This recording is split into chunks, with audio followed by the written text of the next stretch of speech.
अगर आप भी अपने खेतों के अंदर सरसों की कटाई कर चुके हो या फिर इस टाइम के ऊपर आपकी सरसों की कटाई चल रही है और आपकी हमारी तरह खरीफ की फसल लगाने से पहले अपने खेतों के अंदर कुछ ऐसी फसलें लगाना चाहते हो जिनसे कि आपको मात्र 60 से 70 दिन या 90 दिन के अंदर एक बढ़िया इनकम मिल जाए, बढ़िया आय मिल जाए, तो दोस्तों आपको यह वीडियो पूरा कंप्लीट देखना चाहिए। इस वीडियो के अंदर बात करेंगे कुछ ऐसी परंपरागत फसलें जिसको अगर आप इस टाइम पर लगाते हो तो केवल 60 दिन के बाद उनको आप हार्वेस्टिंग करके आप एक एक्स्ट्रा इनकम जनरेट कर सकते हो। इसके अलावा दोस्तों अपन बात करेंगे कुछ चुनिंदा सब्जी वर्ग की फसलें जिनको अगर आप इस टाइम के ऊपर लगाते हो तो आपको मंडी भाव तो बेहतरीन मिलेगा ही मिलेगा, साथ ही साथ आपको जो उत्पादन है वो बहुत ही शानदार मिलेगा। एक तरह से ये जो सरसों के डंठल है ना, वो साथियों मचान का काम करेंगे। बिना पैसे लगाए हुए मचान आपके खेत के अंदर तैयार होगा। इसके अंदर जो आपकी फ्रूट क्वालिटी होगी वो एक तरह से साथियों पॉली हाउस जैसे होगी।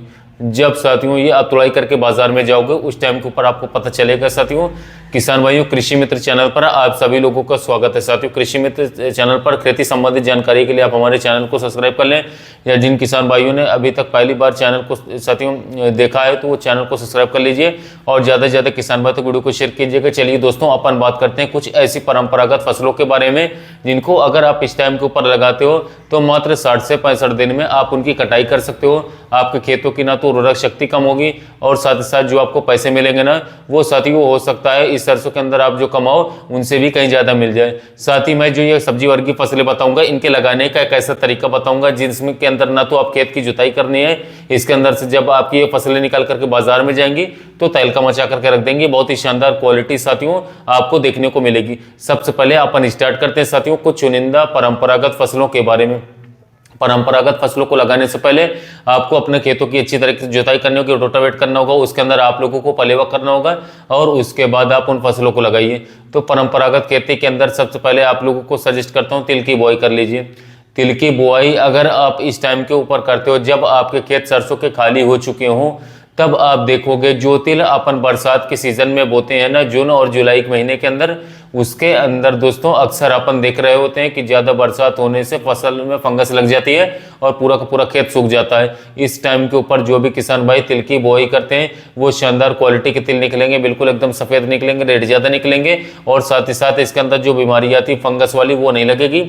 तो इस टाइम के ऊपर आप तिल की बुआई कर सकते हो। इसके अलावा दोस्तों आप अपने खेतों के अंदर मूंग की बुआई कर सकते हो। दोस्तों मूंग भी वो 60-65 दिन वाली तैयार होने वाली फसल है, उसकी कटाई आप कर सकते हो और साथ ही साथ मूंग बोने से ना आपके खेतों के अंदर उर्वरक शक्ति भी बढ़ेगी, क्योंकि मूंग की जड़ों के अंदर राइजोबियम पाया जाता है दोस्तों, जिसके बदौलत हमारी जमीन के अंदर नाइट्रोजन साथियों ज़्यादा बनता है। इसके अलावा दोस्तों आप उड़द की खेती कर सकते हो। उड़द के अंदर दोस्तों वही 75-80 दिन में तैयार हो जाएगी और उड़द की वजह से भी आपके खेतों के अंदर उर्वरक शक्ति बढ़ेगी, उनके जड़ों के अंदर राइजोबियम पाया जाता है। इसके अलावा दोस्तों आप अपने खेतों के अंदर मक्का की बुआई कर सकते हो इन महीनों में, लेकिन मक्का के अंदर यह है कि जल्दी से जल्दी जितना जल्दी हो सके आपको मक्का की बुआई कर देनी है, क्योंकि आगे जब मक्का के अंदर भुट्टा आता है ना और उस टाइम के ऊपर उनमें जब दानों के अंदर दूध भराई हो रही होती है उस टाइम पर अगर ज़्यादा टेम्परेचर हमारा हो जाए, ज़्यादा गर्म हवाएं चल जाए तो साथियों पॉलिनेशन में प्रॉब्लम आती है, उसके अंदर दूध भरने में प्रॉब्लम आती है, दाने कम हमारे बन पाते हैं उस टाइम के ऊपर। तो ये तो हो गई दोस्तों परंपरागत फसलें जिनको आप लगा करके 60-65 दिन के अंदर इनकी कटाई करके और आप एक बढ़िया इनकम जनरेट कर सकते हो और साथ ही साथ आपके खेतों के अंदर जो उर्वरक शक्ति है वो भी कम नहीं होगी साथियों, वो भी आगे जाकर के बढ़ेगी। अब बात कर लेते हैं दोस्तों कुछ सब्जी वर्गीय फसलों के बारे में। दोस्तों जो सब्जी वर्गीय फसलें आप लोगों को बता रहा हूँ ये साथियों बहुत ही चुनिंदा फसलें हैं। इनको अगर आप मेरे बताए अनुसार उसी मेथड से लगाते हो तो दोस्तों डेफिनेटली आप लोग बहुत ही बढ़िया पैसे कमा पाओगे। उसके लिए सबसे पहले आप लोगों को करना क्या है, देखिए सब्जी वर्ग की फसलों के अंदर तो एक एक फसलें होती हैं, एक तो बेल वर्गीय फसलें। तो सबसे पहले अपन बात कर लेते हैं बेल वर्गीय फसलों के बारे में। बेल वर्गीय फसलों को आप लगाने जा रहे हो तो आप लोगों को अपने खेत की जुताई नहीं करनी है, आपका खेत जैसा है वैसे ही रहने दीजिए। इसके अंदर जो भी स्टिक है, जो भी डंठल है, उनको आप यूं ही खड़ा रहने दीजिए। जिस तरीके से साथियों मैं आपको बता रहा हूँ साथियों उसी तरीके से खड़ा रखिए साथियों।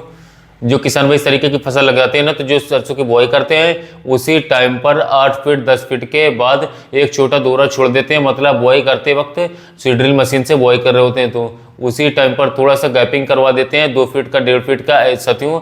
इससे होता क्या है कि एक तो सरसों की फसल के अंदर हवा पास हो जाती है, उससे एक तो व्हाइट रस्ट की प्रॉब्लम नहीं होती, जिसके अंदर जो फंगस की बीमारी आती है ना साथियों, तो बीज के अंदर हवा निकलने से फंगस की बीमारी कम आती है। साथ ही साथ बहुत सारे किसान भाई ऐसे भी करते हैं कि जब सर्दियों के मौसम में मौसम जो है बिल्कुल एकदम माइनस टेम्परेचर पर चल रहा होता है, उस टाइम के ऊपर वो अपनी पौध बढ़ा लेते हैं। बहुत सी फसलों की, जैसे कि तरबूज है, खरबूज है, या फिर और भी बहुत सारी फसलें होती हैं, उनको पोटरे के अंदर और फिर खड़ी सरसों की फसल के बीच में ही साथियों जो दोरे होते हैं उन्हीं में वो लगा देते हैं। और फिर बाद में सरसों की कटाई करने के बाद और फिर जो बेलें हैं साथियों सभी डंठल के ऊपर चढ़ जाती हैं। अगर आपके खेतों के अंदर इस तरीके का दोरा पहले से नहीं निकला हुआ तो आपको करना क्या है, जैसे कि साथियों डंठल के अलग अलग कोड हैं साथियों, उनमें से आप लोगों को एक रो की जो लकड़ी है जो स्टिक है साथियों उसको आप लोगों को उखाड़ देना है, मतलब उसकी कटाई करवा देनी है। और उसके बाद फिर आप लोगों को कस्से लेकर के फिर उसके अंदर साथियों आप लोगों को पूरे खेत को बुरबुरा कर देना है, बीच में से एक दोरा टाइप बना लेना है आपको लगभग 1.5 फीट या 2 फीट चौड़ा। उसके अंदर आगे जो पानी चला जाए बढ़िया से, बाकी आपको बीच के अंदर जो है ना जहाँ पर डंठल खड़े उसको यूं नहीं छोड़ देना, उसके अंदर कुछ नहीं करना आपको, नहीं अपने खेत की जुताई करनी है, नहीं डंठल को काटना है। इसके अंदर फिर क्या करना है दोस्तों, अपन फिर लगाते इसके अंदर कुछ चुनिंदा बेलवर की फसलें, जिसके अंदर सबसे पहले साथियों और पहले नंबर के ऊपर आप लोगों को प्रायोरिटी में रखना है साथियों खीरे की फसल को। खीरे की बुआई करते वक्त अपन को बात करें तो एक दोरे से दूसरे दोरे के बीच की जो दूरी रखनी है वो 3 फीट रखनी है, क्योंकि साथियों खीरे की जो बेलन है साथियों वो भी ज़्यादा लंबी तो बढ़ेगी नहीं। और रही बात बेल की, तो बेल जो है साथियों डंठल के ऊपर चढ़ जाएगी, एक तरीके से वो मचान का काम करेगी, और मचान भी बगैर पैसे के छोटी मचान साथियों। और क्योंकि इस टाइम के ऊपर अगर आप ऊंची मचान बनाते हो ना और ये खुले खेत के अंदर मचान बना करके फिर खीरे की बुआई करते हो तो साथियों आगे जब गर्म हवाएं चलेंगी पश्चिम दिशा से तो उसके अंदर आपकी फसल जो है ना तो फ्रूट सेटिंग अच्छी तरीके से होगी, फ्लावर ड्रॉप्स होंगे और ऊपर से पत्ते कहीं ना कहीं जल जाएंगे, झुलस जाएंगे। 1-2 दिन अगर पानी के अंदर देर हो गई, सिंचाई के अंदर देर हो गई तो जब ये हमारे अंदर एक तरीके जो मचान है, जो स्टिक है, लकड़ी है, डंठल है, ये लगभग 2.5 फीट 3 फीट का है, इसके अंदर हम देखेंगे कि ना तो इसके अंदर लू का नुकसान होगा और साथ ही साथ नीचे जब हमारे इन दोनों के अंदर सिंचाई करेंगे ना साथियों अपन, तो उसकी नमी की वजह से जो टेम्परेचर है साथियों वो जमीन के लगभग 1 से 1.5 फीट तक भी साथियों बढ़िया मेंटेन करके रखेगा, बढ़िया बना रहेगा। तो इसके अंदर अपन को साथियों दोस्तों इस टाइम के ऊपर खीरे की बुआई कर देनी है। खीरे जब आपको 35 दिन के बाद तैयार होकर के साथ जब मंडी में जाएगा उस टाइम पर आप देखोगे जो खीरे पॉली हाउस के चल रहे हैं ना साथियों, उसी के टक्कर के खीरे जो है आपके इन खेतों में सरसों के डंठलों के ऊपर चढ़ाए हुए साथियों जो आपकी फसल है इसके खीरे जाएंगे वही बाजार मिलेंगे। इसके अलावा दोस्तों इस टाइम पर आप अपने खेतों के अंदर करेले की बुआई करवा सकते हैं। करेले में भी दोस्तों वही करना है आप लोगों को, जिस तरीके से खीरा आपने लगाया साथियों एक दोरे से दूसरे दोरे के बीच की जो दूरी साथियों वही 3 फीट की रखनी है। इसके अलावा दोस्तों अपन बात कर लेते हैं कुछ और बेलवर्गीय फसलों के बारे में। तो इस टाइम के ऊपर अपन लोगों को लगा सकते हैं गिलकी या तरोई। तरोई जो आपके देसी वाली तरोई होती है साथियों और गिलकी जो चिकनी वाली होती है, ये दोनों अगर आप इस टाइम पर लगा देते हो अपने सरसों के खेत में और ये जब तैयार होकर के साथियों लगभग 30 से 35-40 दिन में बाजार में जाएगी, उस टाइम के ऊपर आप लोगों को अच्छा मंडी भाव देखने को मिलेगा, पूरे साल का सबसे महंगा भाव मिलेगा। इसके अलावा दोस्तों आप बेलवर्गीय फसलों के अंदर इस टाइम पर लौकी की बुआई कर सकते हो। लौकी के अंदर भी आप लोगों को बस ये है कि एक दोरे से दूसरे दोरे की जो दूरी रखनी है वो लगभग 10 फीट रखनी है, क्योंकि लौकी की जो है ना बेल थोड़े ज़्यादा दूर तक फैलते साथियों। इसके अंदर भी दोस्तों आप लोगों को जो ये स्टिक जो ये डंठल है ना उसकी जुताई नहीं करनी साथियों, इन्हीं के ऊपर वो बेल चढ़ानी है। अब बात कर लेते हैं दोस्तों कुछ और सब्जी वर्गीय फसलों के बारे में, जिसके अंदर आप लोगों को अपने खेत की अच्छी से जुताई करवा देनी है। जुताई करने के बाद ही साथियों फिर इनको अपने खेतों के अंदर लगवाना है। उनके बाजार भाव बहुत ही शानदार मिलेंगे, बेस्ट क्वालिटी के मिलेंगे, उत्तम रेट मिलेंगे। सबसे पहले मैं आपको सजेस्ट करता हूं इस टाइम के ऊपर आप धनिया की बुआई कर दीजिए और जितनी जल्दी हो सके साथियों आप धनिया की बुआई कर दो, क्योंकि जैसे जैसे दिन का टेम्परेचर आगे बढ़ता चला जाएगा तो धनिया का जो बीज है साथियों वो जर्मिनेट नहीं होगा, जर्मिनेट भी को झुलस जाएगा, बहुत ज्यादा प्रॉब्लम फेस करनी पड़ेगी किसान भाई को आगे चल करके। तो इस टाइम के ऊपर आपको खेत जितनी जल्दी खाली हो जाते हैं धनिया की बुआई कर दो साथियों।